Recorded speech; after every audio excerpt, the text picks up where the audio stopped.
최고의 습관은 기도하는 습관입니다.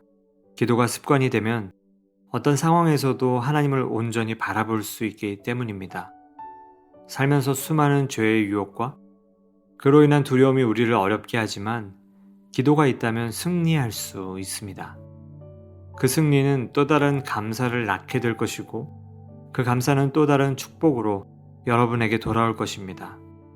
오늘도 그 기도의 깊은 은혜의 자리로 나아가겠습니다.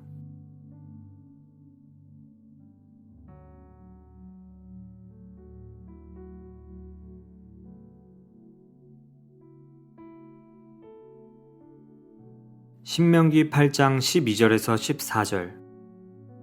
내가 먹어서 배부르고 아름다운 집을 짓고 거주하게 되며 또 내 소와 양이 번성하며 내 은금이 증식되며 내 소유가 다 풍부하게 될 때 내 마음이 교만하여 내 하나님 여호와를 잊어버릴까 염려하노라. 여호와는 너를 애굽 땅 종 되었던 집에서 이끌어내시고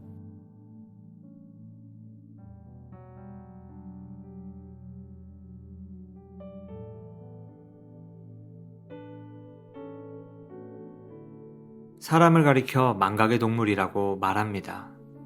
아무리 중요한 일도 시간이 지나면 자연스레 잊어버린다는 말입니다. 이런 모습이 때로는 도움이 되기도 합니다. 슬프고 괴로웠던 시간을 잊고 미래를 향해 나아갈 수 있기 때문입니다. 하지만 반대로 어려움에 처하는 경우도 참 많이 있습니다. 서로 간에 지켜야 하는 중요한 약속을 잃어버린다면 신뢰가 무너지고 관계도 깨지기 때문입니다. 그래서 우리는 반드시 기억해야 하는 것들이 있습니다.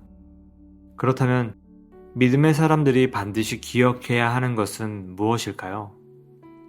그것은 하나님이 우리에게 베풀어 주신 은혜입니다. 신앙의 여정이란 하나님께서 우리에게 베풀어 주신 은혜를 늘 기억하고 감사하는 시간입니다. 그것을 잊어버린다면 우리는 작은 고난 중에도 두려워하게 되고 죄의 유혹에도 쉽게 무너지게 될 수 있습니다. 본문에서 모세가 이스라엘 백성들에게 경계하는 것이 바로 이런 것입니다. 모세는 이스라엘 백성이 가나안에 들어가게 된다면 하나님을 잊게 될까 염려하였습니다. 그곳은 풍요의 땅이기 때문입니다. 그들이 풍요를 경험하게 될 때 그것들에 취해 하나님을 잊어버릴까 염려하였던 것입니다. 그래서 반드시 하나님의 은혜를 기억할 것을 당부합니다. 그런데 여러분, 오늘 모세의 당부는 우리를 향하고 있습니다. 돈이 우상이 되는 이 시대에 우리는 하나님이 아닌 물질을 의지하며 살아가려 하기 때문입니다. 우리의 삶을 인도하시는 하나님의 은혜를 망각하게 될 때 우리는 우상 숭배의 죄에 빠지게 될 것입니다. 그것이 우리의 신앙을 흔들리게 하고 교회를 무너뜨릴 것입니다. 그러므로 우리는 늘 겸손한 마음으로 하나님의 뜻을 구하며 그분의 뜻이 나의 삶을 통해 나타나게 해달라고 간절히 기도해야 합니다. 이 시간 함께 기도하길 원합니다. 우리의 삶에 베풀어 주신 하나님의 은혜를 늘 기억하게 하시고 그 은혜의 기억이 우리를 죄로부터 멀어지게 해달라고 이 시간 함께 기도하겠습니다.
이 시간 지도자들을 위해 기도하겠습니다.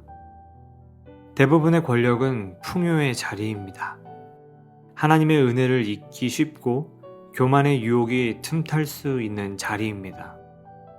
그것을 우리가 안다면 지도자를 사랑하는 마음으로 더욱 기도해야 합니다. 하나님께서 지도자들을 붙잡아 주시고 그들이 매 순간 하나님의 은혜를 기억할 수 있도록 절대로 교만하지 않고 하나님의 뜻을 이 땅 가운데 펼치는 겸손한 청지기의 삶을 살아갈 수 있게 해달라고 이 시간 함께 기도하겠습니다.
하나님, 우리가 늘 하나님의 은혜를 기억하는 자들로 살아가고 싶습니다.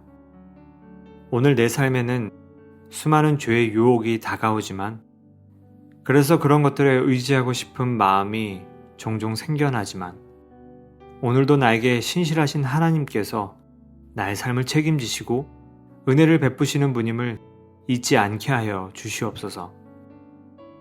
지도자들을 위해 기도합니다.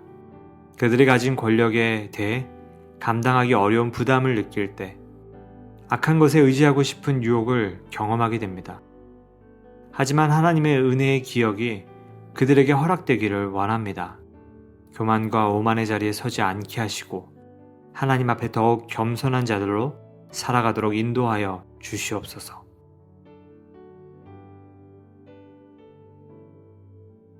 이 시간에는 각자의 기도 제목을 놓고 기도하겠습니다. 또한 성령님께서 마음에 주시는 이름을 놓고 중보하기를 원합니다. 하나님께서 하실 일들을 기대하며 마음껏 기도하는 은혜의 시간 되시기를 바랍니다.